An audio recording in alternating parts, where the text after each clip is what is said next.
కారణాలు చిన్నవైనా పెద్దవైనా ఆత్మహత్య మార్గం అనుకుంటున్నారు. అలానే కరీంనగర్ జిల్లా చొప్పదండి కాంగ్రెస్ ఎమ్మెల్యే సత్యం భార్య రూపాదేవి కూడా అదే మార్గమని ప్రాణాలు తీసుకున్నారు. అయితే రూపాదేవి ఆత్మహత్యపై పలు అవమానాలు వ్యక్తమవుతున్నాయి. ప్రభుత్వ ఉపాధ్యాయురాలిగా పనిచేస్తున్న చొప్పదండి ఎమ్మెల్యే సత్యం భార్య గురువారం రాత్రి ఉరివేసుకొని మరణించారు. దానికి ముందే తన భర్త సత్యంతో ఫోన్లో మాట్లాడినట్టు తెలుస్తుంది. గత కొన్ని రోజులుగా భార్యాభర్తల మధ్య మనస్పర్ధలు వస్తున్నాయని, వాటి కారణంగానే తను ఆత్మహత్య చేసుకోవచ్చని అనుమానాలు వ్యక్తమవుతున్నాయి. మరోవైపు రూపాదేవి గత 3 ఏళ్లుగా అనారోగ్య సమస్యలతో బాధపడుతుందని, అది భరించలేకనే ఆత్మహత్య చేసుకున్నారని అనుకుంటున్నారు. అయితే పోలీసులు కూడా అనారోగ్య సమస్య కారణంగానే రూపాదేవి ఆత్మహత్య చేసుకుని చనిపోయారని పేర్కొన్నారు. ఏది నిజమో ఏది అబద్ధమో ఇంకా తెలియాల్సి ఉంది. గత 3 ఏళ్లుగా అనారోగ్య సమస్యతో బాధపడుతున్న తన భార్య రూపాదేవిని ఎమ్మెల్యేగా గెలిచిన సత్యం తన భార్య ఆరోగ్యం పట్ల శ్రద్ధ చూపకపోవడం ఏంటని సోషల్ మీడియాలో పలువురు ప్రశ్నిస్తున్నారు.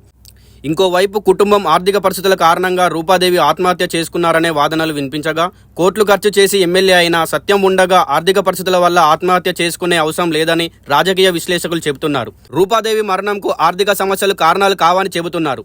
మరోవైపు కుటుంబం కలహాల వల్లనే తను ఆత్మహత్యకి పాల్పడ్డారని ఇంకొందరు అంటున్నారు.